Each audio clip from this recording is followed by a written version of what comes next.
Hi everyone, welcome to my channel Cursive Writing Presagu. So இன்னைக்கு என்ன பார்க்க போறோம் அப்படினா question answer writing. So before that வந்து நம்ம day 10 and 11ல என்ன பார்த்திருந்தோம் அப்படிங்கறத ஒரு glance பார்த்திடலாம். So day 10 அப்படிங்கும்போது நம்ம ஃபுல்லா வேர்ட்ஸ் ரைட்டிங் பற்றி பார்த்துருந்தோம். ஸோ வேர்ட்ஸ் ரைட்டிங்கில் எந்த லெட்டரை எப்படி ஆட் பண்ணணும், எப்படி ஆட் பண்ணக்கூடாது அண்ட் அதோட லெட்டர் ஸ்ட்ரக்சர் பற்றி பார்த்துருந்தோம். As well as in day 11 we already saw about sentence writing. So சென்டென்ஸும் எப்படி எழுதணும் with spacing and with using capital letters and everything. So we already saw that, and now we are moved to day 12 cursive writing presago question answer writing. So which is nothing but எப்படி நம்ம question and answers எழுதலாம் அப்படின்னா which is simply easy, but now we are going to see how we presenting this. So this is the thing. So first one நமக்கு as usual தெரியும். இப்போ ஒரு question எடுத்தோன்னா வந்து நம்ம நம்பர் எழுதணும், கொஸ்டின் நம்பர் எழுதணும்.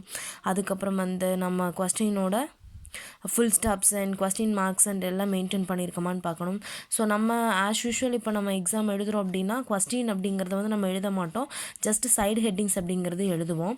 ஸோ இங்கே வந்து சைடு ஹெட்டிங்ஸ் எழுதுறதுக்கு முன்னாடி இதுதான் கொஸ்டின். ஃபஸ்ட்டு கொஸ்டின் அண்ட் ஆன்சர்ஸை எப்படி எழுதலான்னு பார்த்துடலாம். ஸோ இங்கே 1 அப்படிங்கிறது நமக்கு தெரியும், ப்ளூ லைன்ஸில் தான் எழுதணும். அண்ட் டபிள்யூங்கிறது 3 lines because it is capital letter, it doesn't join to the another letter. So this and all basic things we already know that. And இங்கே first letter becomes capital. So இது எல்லாமே basic things தான். இப்போ answer அப்படின்னு எழுதும்போது தான் நமக்கு அந்த இடத்துல ஸ்பேஸிங் வந்து மெயின்டைன் ஆகிருக்கான்னு நம்ம செக் பண்ணணும். So for example in answer we want to write with the space 5-year space because it is starting of the paragraph. Okay, so we want to write like this 5-year space. While we writing starting of answers, we want to give 5-year space, and after that only we want to start writing of answers. So 5-year space கொடுத்துருக்கு. அதுக்கப்புறம் இந்த question write the types of lines பற்றி எழுதுங்க அப்படின்னு ஒரு விஷயம் சொல்லியிருக்காங்க. So நம்ம எழுதுறதுக்கு முன்னாடி 5-year space and after the word, that means after the word we want to give 2-year space or 1 finger space, and after that we move to the another topics also. So after finishing this answers and we want to keep full stop here.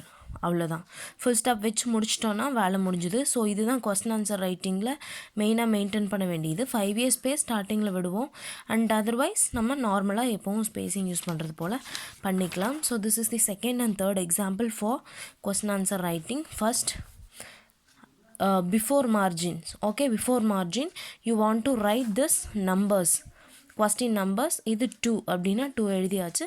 And after the margin we start writing of questions. First letter will be capital. So இங்கே finishing of the question want to put that question mark, and after that we want to start the answers. அதே மாதிரி தான் 5-year space 2-year space, first letter will be capital, and after finishing the answer want to keep full stop and everything. அதே மாதிரி ஒவ்வொரு கொஸ்டின்ஸ்க்கும் நம்ம follow பண்ணிக்கணும். So it is little easy to write. And next topic is day 13. So ஒரு 2 or 3 டேஸ்க்கு நான் இன்றைக்கி சொல்கிறேன் because it and all little topics. Okay, so day 13 அப்படின்னு பார்க்கும்பொழுது paragraph writing. So question answer writing தெரியும் பொழுது நம்ம கொஞ்சம் ஈஸியாக எல்லாம் எழுதிடலாம். So paragraph writing is little easy. So இங்கேயும் same 5-year space in the beginning before starting the paragraph 5-year space கொடுத்துட்டோம். அண்ட் அதுக்கப்புறம் first letter capital and here 1 finger or 2-year space and every thing. அதுக்கப்புறம் இங்கே இந்த comma அப்படிங்கிறது வந்து want to write in the third line. we already saw that, no? So already நம்ம பார்த்துட்டோம், இப்படி தான் எழுதணும். ஸோ அதுக்கப்புறம் why we writing capital this Vinod because it is name. பேர் அப்படின்னு வரும்பொழுது பேர் இடையிலேயே வந்தாலும் first letter will be capital. This and all basic things. So இதெல்லாமே எழுதியாச்சு. எழுதிட்டு நீங்கள் ஈஸியாக வந்து பேராகிராஃபை முடிச்சிடலாம். ஸோ இதுலேயும் ஏதாவது டவுட்ஸ் இருந்ததுன்னா நீங்கள் கமெண்ட் செக்ஷனில் கூட கேட்கலாம். ஸோ இதெல்லாமே ஈஸி தான். தென் டே 14 வந்து உங்களோட ஹோம்ஒர்க் மாதிரி தான். டே 14ல் நீங்கள் என்ன பண்ணுறீங்கன்னா நீங்கள் ஒரு பர்டிகுலர் பேராகிராஃப் எடுத்து you want to right within how much of time எவ்வளோ டைமில் நீ அந்த பேராகிராஃபை எழுதுகிற. ஸோ அது கான்செப்டை. ஸோ இந்த டே 14 நீங்கள் ஃபாலோ பண்ண வேண்டியது ஒரே விஷயம் தான், பேராகிராஃப் ரைட்டிங் ப்ராக்டிஸ் தான்.